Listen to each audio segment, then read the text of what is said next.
Hello everybody, it's Sarah, and today I have another review for you, and that review is of She Who Became the Sun by Shelley Parker Chan. Now this was my book club pick for August for my book club of Queens, Witches and Valkyries. That book club is all about reading adult high fantasy written by women or genderqueer folks.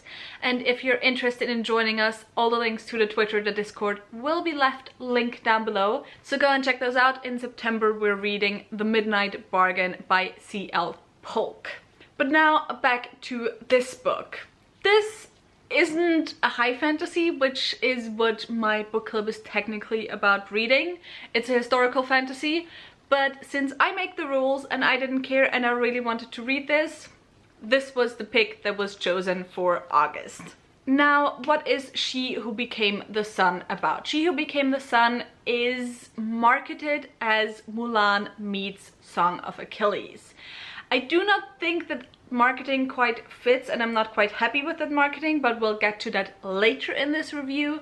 What this book actually is about is, as I said, it's a historical fantasy. It is set in ancient China. I don't know exactly which epoch. It wasn't called China at the time, but I know nothing about Chinese history, so there's that.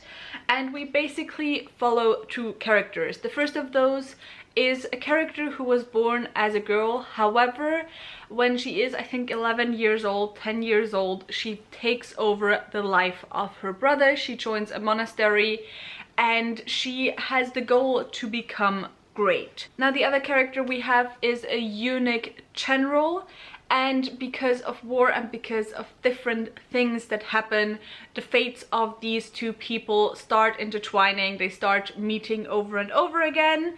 And yeah, that's basically what this book is about. So this review will be quite a bit different, I would say, from my usual reviews, and there's a very specific reason for that. Usually, as all of you who have been on my channel before will know, I go by negatives of a book first and then I go into the positives of a book. I don't think this is gonna work that much here because, like, intellectually there's nothing really that I see wrong with this book. However, there are quite a few reasons why I was disappointed with this book or why I did not connect to this book. Those reasons are mostly on my side though, and not on the side of the book, so I just kind of feel wrong calling them negatives. We will start out talking about those reasons before I go into the positives, but you know, just know that it's not negatives in the traditional sense as I usually talk about them. Most of the reasons why I was disappointed in this book, although I don't even think disappointed is the right word to say it, because I wasn't necessarily disappointed in this book. I was more so disappointed in my reaction to reading this book. And most of that disappointment is due to the marketing of this book, which, as I said, basically was Mulan meets Song of Achilles. I also saw a few blurbs that were along the lines of Patroclus could never, or Achilles could never, and so on. And so a lot of that made me expect a very specific type of story with this, which is dangerous because, you know, these types of blurbs, like for fans of X, Y, and Z book, they don't usually fit all that well. I don't know, usually I don't look at those blurbs. I don't know why in this specific case that just formed my expectations so much. Was stupid of me, couldn't help it.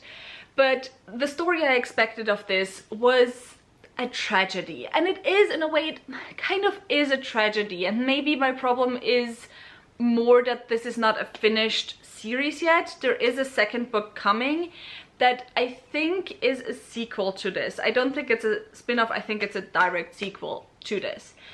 And so the story that I expected was a tragedy, maybe at the center a love story, not even necessarily in terms of a romance. I did not expect the plot to be anything similar to the Song of Achilles, really. I just expected like similar vibes, you know, that kind of hurling towards the edge, like can't stop it, this big huge tragedy that you see coming from the very beginning, and that just wasn't there for me. And that was my biggest issue, because I was expecting this very specific vibe, and because of that I couldn't kind of latch onto the vibes that this book actually gave me, which I think are very good. I think there are certain aspects to this book that are huge tragedies.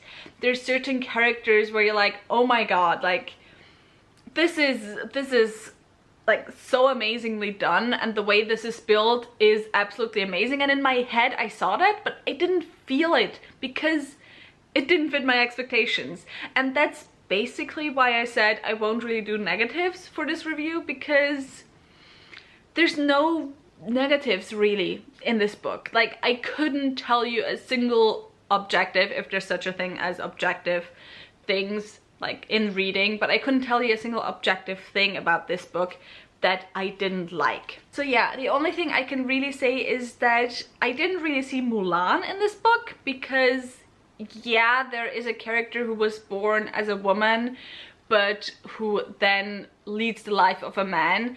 If that's enough for you for Mulan, then that's fine. Also that this is set in ancient China, so I do think that like the conflict is based on the conflict, or like rooted in the conflict that the Ballad of Mulan is also from. But again, I don't know anything about Chinese history, so don't listen to me. So if a Chinese story of someone born as a woman dressing up as a man is enough for you to say it's a Mulan story, then yes, this is a Mulan story. However, for me, Mulan, a lot of Mulan retellings, not having read the original or a translation of the original, gotta say, for me a lot of that is about identity, which there are aspects of this in this book, but I'll get to those later. But like, it's a question of identity, but less about gender identity and more about just, you know, self-worth type identity things. Then for me it's about honor, whatever you see as honor. For me it's about sacrifice, and I just didn't think those things were really there in the book, or at least if they were there, they were with a character that you wouldn't expect, like that you wouldn't connect as the Mulan character. And so yeah, I didn't really feel the Mulan vibes. I also really didn't feel the Song of Achilles vibes. Because of that, my expectations were just completely different from my feelings when I actually read the book. And that just, for some reason, in this specific case, just kept me from connecting to the book. I found myself kind of drifting off, my attention drifting off a lot of times while I was reading the book. And yeah, just simply put, my reading experience wasn't the best. However, I do still intend to reread this before the second book comes out, and then maybe, knowing what to expect going in, I will end up loving it, because I could potentially on a reread still see this becoming a 4.5 to 5-star book for me. It's just that in this specific case, this first read wasn't the best experience for me. Now to the positive things though in this book. First of all, I thought the characters were absolutely amazingly built and done and set up. I really enjoyed the character work in this book. I really enjoyed the thing that I already kind of started mentioning, the gender identity discussions in this book, because you have two characters who in their own way are neither male nor female, and I specifically am not saying non-binary right now, because I think non-binary, there's a very specific picture that comes with that for a lot of us, which, not saying that's good, but there's a reason I want to say neither male nor female. So you have our main character Tu, I think that was how you pronounced her name, who, as I said, was born as a girl who then took over her brother's life, and through that kind of, you know, starts building herself, or starts encompassing this very specific gendered space for her. And then on the other hand, you have the eunuch general, who, being a eunuch, also kind of falls into the space of being neither male or female. And so I thought everything done around that was done really, really well and done beautifully. And yeah, I absolutely loved that. Then next, the world building, if I can call it that, because, you know, being a historical fantasy, it of course very much is rooted in historical research, and I would say that the story as a whole very much, you know, belongs more to the historical aspect or historical side of the spectrum rather than the fantastical side of the spectrum. But the few hints of like fantasy and fantastical and like whimsical stuff we got in this, I did really enjoy. I gotta say, like, there's nothing like a hard magic system or anything in that. There's hints of magic, very whimsical magic, there's hints of the supernatural, but there's no real explanation for those aspects of the story. So I really enjoyed those parts of it because, you know, they kind of gave it the nice whimsical twist that, as I said, I really enjoyed. Going back to characters, I want to talk about character dynamics because I did really enjoy those. Like, all the things that I'm saying I'm enjoying right now was more on an intellectual part for me because, as I said, I had troubles connecting to the story this time around. However, nevertheless, that doesn't mean that those aspects weren't actually there. So relationship dynamics, I thought, were absolutely beautifully done, and that was also where we got hints of tragedy already, although I think it's gonna become absolutely heartbreaking in the second book, and maybe we'll get more of the Song of Achilles aspects then. But yeah, just the relationships were beautiful. The relationship, if you can call it that, between the general and our main character too was so well done. I loved their connection. There were some romances set up. One of them, like the main romance, I would say I really enjoyed it.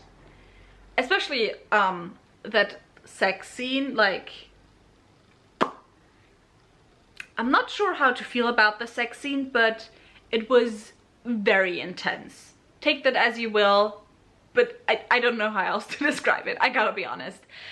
So, you know, that relationship I kind of wasn't that much on board with at the very beginning, one of the relationships, because it felt very sudden to me. I think that's just generally a problem that a lot of fantasy has nowadays.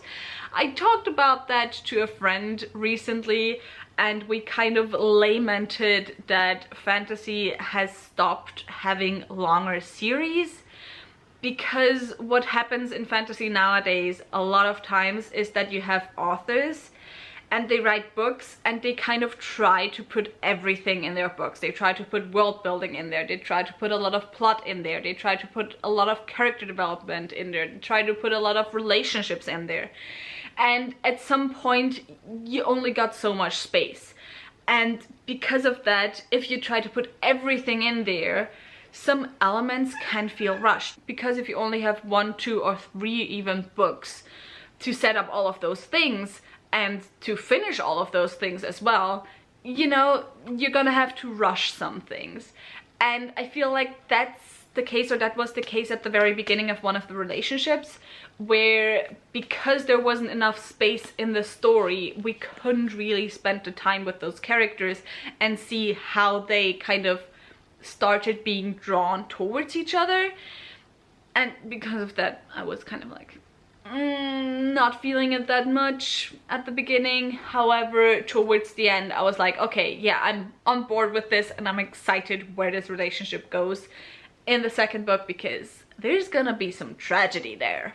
And then the last thing I want to say about this is that however disconnected I felt from the book for the first, you know, 350 pages or something, the last 3 chapters were they grabbed me and they drew me in, and I was so on board with it and I was hit hard. So yeah, the last 3 chapters completely saved the book for me, because even knowing that, you know, a lot of my reception of the book was up to me and not necessarily up to the book, up to the last 3 chapters I was like, do I want to pick up the next book, because what if it wasn't me or anything along those lines. But with those last 3 chapters, no, I gotta read the next book. And yeah, that was basically it for this spoiler-free review of She Who Became the Sun.